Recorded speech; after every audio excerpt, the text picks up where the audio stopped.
Private detective CID Musa. മോളെ, ഇതാണ് CID Musa. Hello. അറിയാം, ഇപ്പൊ കോളേജിലും ക്യാൻറ്റീനിലും എല്ലാരും മൂസ മൂസ എന്നാ പറയണേ. ക്യാൻറ്റീനിലാണെങ്കിൽ മൂസ എന്നാവില്ല, സമൂസ എന്നായിരിക്കും. ഇവരൊക്കെ ഞങ്ങളാണ് സാർ. നിങ്ങൾ? ഞങ്ങൾ തന്നെ സാർ.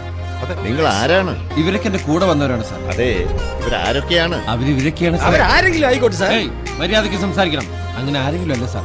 ഇതെന്റെ കൂടെ പറപ്പായ അച്ഛൻ CID പ്രഭു, CID വിക്രം.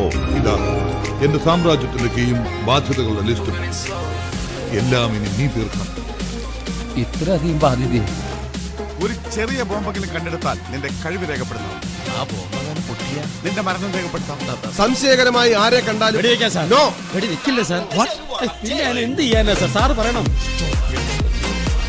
അച്ഛന്റെ ഈ ഒടുക്കത്തെ കുടി നിർത്താതെ ഈ കുടുംബം നന്നാവില്ല. ഉദാഹരണത്തിന് ഇന്ന് ഇവിടെ നേന്ത്രപ്പഴില്ല. അതൊക്കെ പോട്ടെ, എനിക്കിടെ നല്ലൊരു പാന്റുണ്ടോ ഷർട്ടുണ്ടോ ഷൂ ഉണ്ടോ? അതൊന്നുമില്ലെങ്കിലും ദാരിദ്ര്യത്തിന് കുറവൊന്നുമില്ല. അതൊക്കെ കാരണവന്മാര് ചെയ്ത എന്താ പിച്ചക്കാരല്ല ഡാറ്റ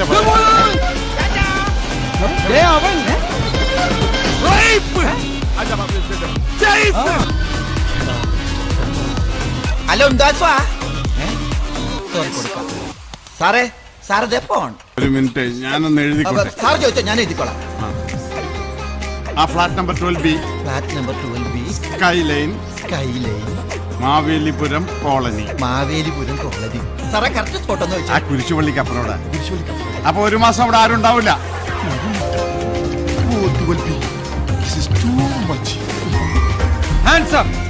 മര്യാദക്ക് കീഴടങ്ങിയില്ലെങ്കിൽ പൊട്ടിക്കും ഞാൻ. ഒലക്ക പൊട്ടി എന്താ സംഭവിക്കാന്നറിയോ? അബദ്ധം പറ്റിയതല്ല, അബദ്ധം പറ്റിയതാണ്. എന്ത് പറഞ്ഞാലോ അയ്യോ, എന്ത് അടിമാലി ഫാമിലിയോ? നീ വായി നോക്കി നിൽക്കുന്ന ഞാൻ നമ്മുടെ അച്ഛൻ്റെ അടുത്ത് പറഞ്ഞു. പട്ടിയായിട്ടാ മോന്റെ കളി. ഇത് തന്നെയാ ഞാൻ എന്റെ മോളോടും പറയാറുള്ളത്.